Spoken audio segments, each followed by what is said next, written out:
1960'lara yaklaştığımızda Japon üreticiler spor otomobil tutkunları için spor otomobil satışa çıkarmaya başlamıştı. İkinci Dünya Savaşı'ndan büyük yara alarak çıkan Japonya'da ekonomik buhran yaşandığından spor otomobiller de binek otomobiller gibi ekonomik, küçük motorlu, az yakıt tüketen otomobillerdi. Honda ve Nissan bu konuda küçük ve hafif spor otomobiller üreten İngiliz üretici MG ve İtalyan üretici Alfa Romeo'ya örnek almıştı. Nissan 1959'da 988 cc motora sahip yalnızca 36 beygirlik Datsun S211'i satışa çıkarmıştı. Honda ise 1963'te 530 cc motorlu 44 beygir güce sahip oldukça küçük olan Honda S500'ü satışa çıkarmıştı. S500 Honda'nın ilk otomobiliydi. Japonya'da bu tarz küçük spor otomobiller için hatırı sayılır bir pazar olduğunu gören Toyota rakiplerinin bu hatana kayıtsız kalamazdı. Toyota 1965'te ilk spor otomobili Toyota Sport 800 satışa çıkarır. 790 cc'lik 2 silindirli hava soğutmalı Boxer motor yalnızca 580 kilogramlık araca 44 beygir güç verir. Araç bu küçük motorla yarış pistinde 160 km/saat hıza ulaşabilir. Toyota 4 yılda 3000'den fazla Sport 800 satışı yapar.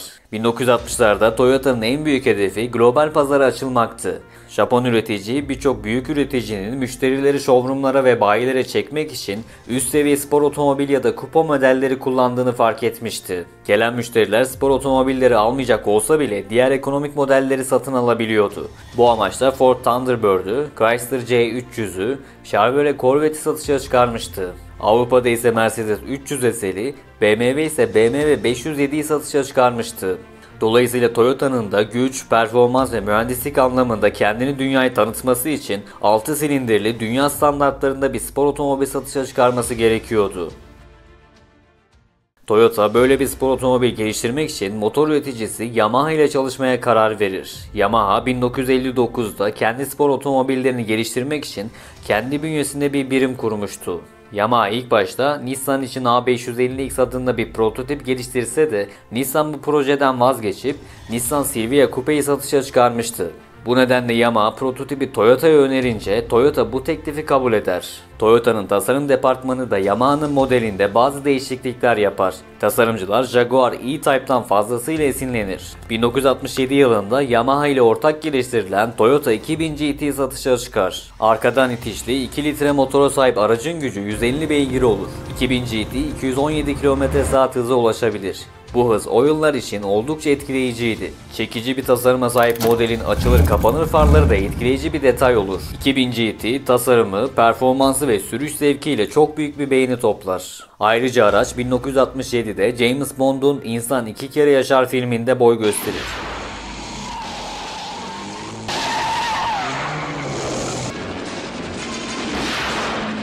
Başrol Sean Connery'nin uzun boyu nedeniyle araca sığmamasından dolayı modelin üstü açık versiyonu üretilir. 2000 GT'nin bu filmde boy göstermesi popülerliğini daha da arttırır. Toyota istediğini gerçekleştirmişti. 2000 GT Japonya'nın ilk süper spor otomobili olurken Japon üreticilerin Avrupalı Jaguar, Porsche, Alfa Romeo rakip olabilecek spor otomobiller üretebileceğini kanıtlamış ve tüm dünyanın Japon otomobillerine olan bakışını da değiştirmişti. 3 yıl üretimde kalan 2000 GT el yapımı olarak 351 adet üretilir. Toyota'nın bu hatağından sonra 1969'da Nissan pazara Datsun 240Z'yi çıkarır. Japon üreticiler 1960'ların başında çok satan binek otomobillerin spor kupa versiyonlarını da satışa çıkarmaya başlar. Nissan 1969'da Skyline modelinin kupe versiyonu Skyline GTR'ı satışa çıkarır. Mitsubishi ise en çok satan modelin Mitsubishi Colt'un kupe versiyonu Colt Galant GTO'yu satışa çıkarır. Toyota da rakiplerine yanıt olarak 1977'de Toyota Celica 1600 GT'yi satışa çıkarır. Şirket aynı zamanda Amerikan pazarında Ford'un 1965'te satışa çıkardığı işçi sınıfının spor otomobili Ford Mustang ile de rekabet edebilecekti. Yani Japon üreticiler ve Amerikan üreticiler arasında tam bir spor otomobil savaşı vardı. Toyota 1978'de ikinci jenerasyon Celica'yı satışa çıkarır. Ancak Nissan'ın Z serisi spor otomobilleri Datsun 240Z, 260Z ve 280Z hem Japon pazarında hem de Amerikan pazarında büyük satış başarısı gösteriyordu. Bu nedenle Nissan'la rekabet edebilmek isteyen Toyota, Celica'dan daha iyi bir spor otomobil satışa çıkarması gerektiğini anlar.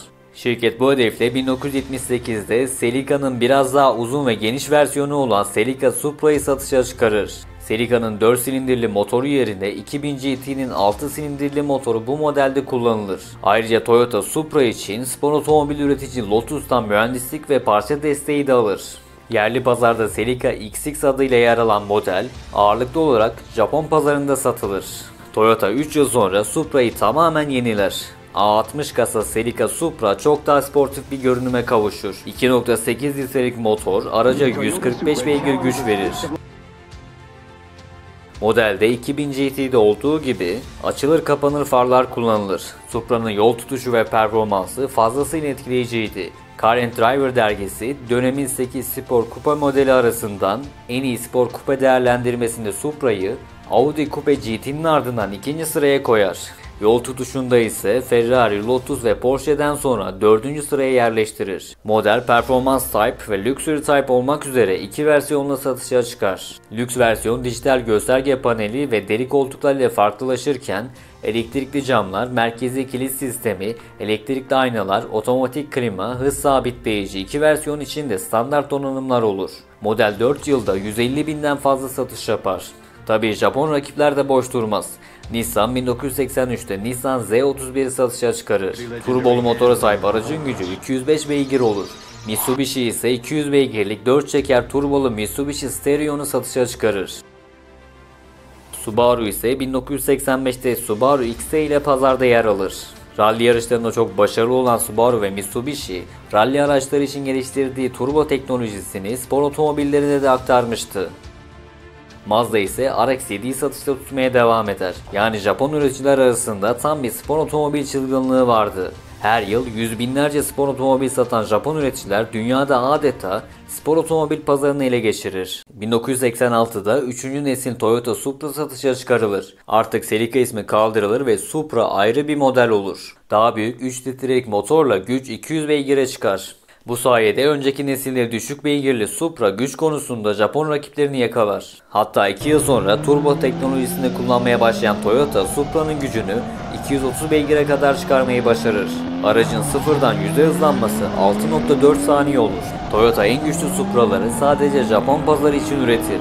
CZA-70 şase kodlu 2.5 litre 2 turbo şarjlı motora sahip Supra'ların gücü 276 beygir olur. 3. nesil Supra 8 yılda yaklaşık 240 bin adet satış yaparak çok önemli bir başarı gösterir. 1993 yılında 4. jenerasyon Supra satıştaki yerini alır. 90'ların tasarım trendine uyularak düz hatlar yerini yuvarlak hatlara bırakır. Aracın gücü ise 326 beygire çıkarken 0-100 hızlanması 4.6 saniye olur. Ancak 4. nesil Supra'nın gücü bununla sınırlı kalmaz. Çünkü Supra'nın meşhur 2CZ motorunu birkaç küçük modifikasyonla 500 beygire çıkarmak mümkündü. Supra için söylenen meşhur cıvata sıksan beygir fışkırır deyimi de buradan gelir. Araçta bulunan iki turbodan biri alt devirlerde, diğeri ise yüksek devirlerde devreye giriyordu.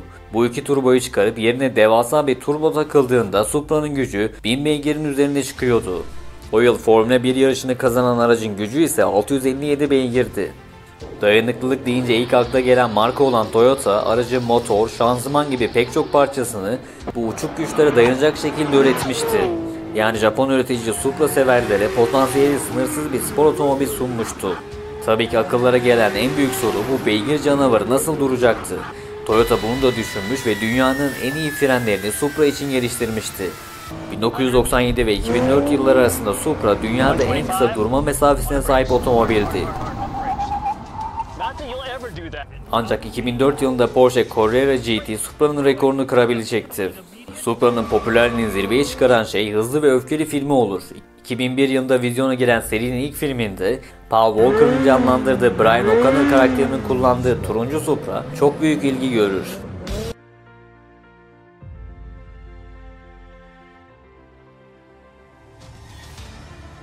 4. nesil Supra şimdiye kadarki en iyi Supra olsa da eski jenerasyonlara göre çok daha satış yapabilir. Aslında bu sadece Supra'ya özel bir durum değildi. 90'larda bütün Japon spor otomobillerin satışı ciddi oranda düşer.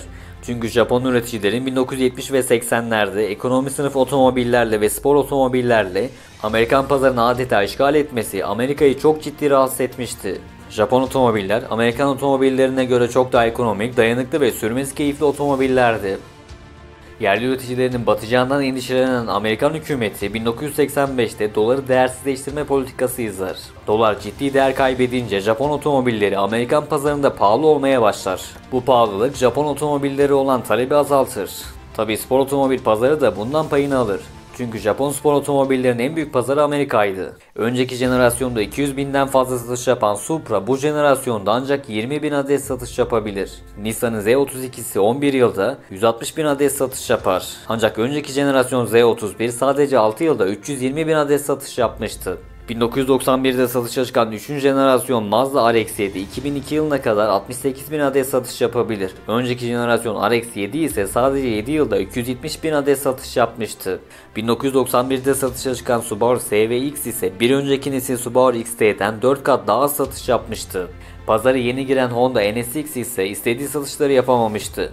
Ayrıca 1997'de Asya finansal krizinin yaşanması da Japon üreticileri çok zor duruma sokmuştu. Japon üreticiler için bu spor modelleri geliştirmek ve üretmek çok ciddi finansa mal oluyordu.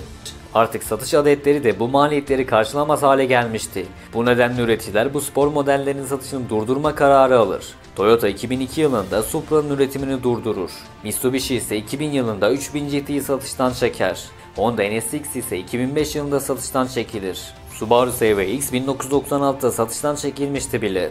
Eski satışlarının yanına yaklaşamasa da hala kısmen yüksek satış yapmaya devam eden Nissan 350Z ile Z serisini satışta tutmaya devam eder. Mazda ise RX-8'i satışta tutar. Subaru ve Mitsubishi spor sedan segmentine ağırlık vermeye karar verir.